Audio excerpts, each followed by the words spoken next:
Welcome to my YouTube channel. SSLC biology പരീക്ഷയിൽ വരാൻ സാധ്യതയുള്ള ഇമ്പോർട്ടൻ്റ് ആയിട്ടുള്ള ചോദ്യങ്ങളാണ് നമ്മൾ ഡിസ്കസ് ചെയ്യുന്നത്. അപ്പോൾ അതിൽ പ്രധാനപ്പെട്ടതാണ് സ്പീസിയേഷൻ എന്ന ഒരു കോൺസെപ്റ്റ്. നമുക്കതൊന്ന് പഠിച്ചാലോ? ഒരു പൊതുപൂർവിക സ്പീഷീസിൽ നിന്നും പുതിയ സ്പീഷീസുകൾ ഉണ്ടാകുന്ന പ്രക്രിയയാണ് സ്പീസിയേഷൻ. ഇതിൻ്റെ ഫലമായിട്ടാണ് ഭൂമിയിൽ ജൈവ വൈവിധ്യം രൂപപ്പെട്ടത്. ഒരു പൊതുപൂർവിക സ്പീഷീസിൽ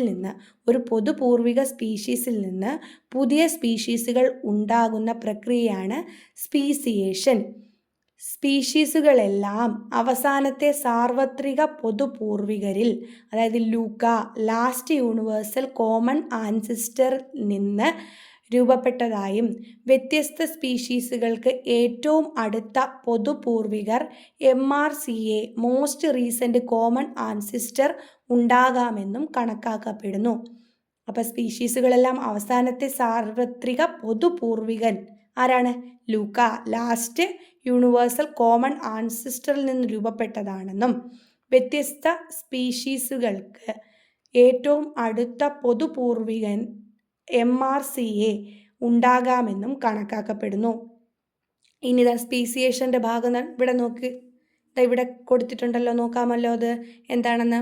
ഒരു ജീവിഗണത്തിലെ അംഗങ്ങൾക്ക് പ്രത്യുൽപാദനത്തിലൂടെ വ്യതിയാനങ്ങളുള്ള സന്താനങ്ങളെ ഉൽപ്പാദിപ്പിക്കാമെങ്കിലും അവ ഒറ്റ സ്പീഷീസായി തന്നെ തുടരും. ജീവിഗണത്തിലെ അംഗങ്ങളെ പാരിസ്ഥിതിക ഘടകങ്ങളോ മറ്റോ, മ്യൂട്ടേഷൻ, പ്രകൃതി നിർദ്ധാരണം, ജനിതക പുനഃസംയോജനം മുതലായവ പരസ്പരം വേർപെടുത്തിയാൽ കാലക്രമേണ നിരവധി വ്യതിയാനങ്ങൾ കുമിഞ്ഞുകൂടിയേക്കാം. ജീവിഗണത്തിലെ അംഗങ്ങൾക്ക് പരസ്പരം പ്രത്യുൽപാദനം നടത്തി പ്രത്യുൽപാദനക്ഷമമായ സന്താനങ്ങളെ രൂപപ്പെടുത്താൻ കഴിയാത്ത അവസ്ഥയുണ്ടാകുന്നതോടെ ഇവ വ്യത്യസ്ത സ്പീഷീസുകളായി പരിണമിക്കുകയും ചെയ്യുന്നു. ഇതാണ് സ്പീസിയേഷൻ്റെ ഘട്ടങ്ങൾ. എന്തൊക്കെയാ? ഒരു ജീവിഗണത്തിലെ അംഗങ്ങൾക്ക് പ്രത്യുൽപാദനത്തിലൂടെ വ്യതിയാനങ്ങളുള്ള സന്താനങ്ങളെ ഉൽപ്പാദിപ്പിക്കാമെങ്കിലും അവ ഒറ്റ സ്പീഷീസായി തന്നെ തുടരും.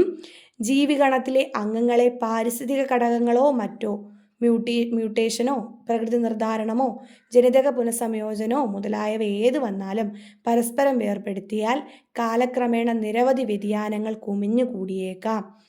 ജീവിഗണത്തിലെ അംഗങ്ങൾക്ക് പരസ്പരം പ്രത്യുൽപാദനം നടത്തി പ്രത്യുൽപാദനക്ഷമമായ സന്താനങ്ങളെ രൂപപ്പെടുത്താൻ കഴിയാത്ത അവസ്ഥയുണ്ടാകുന്നതോടെ ഇവ വ്യത്യസ്ത സ്പീഷീസുകളായി പരിണമിക്കുന്നു.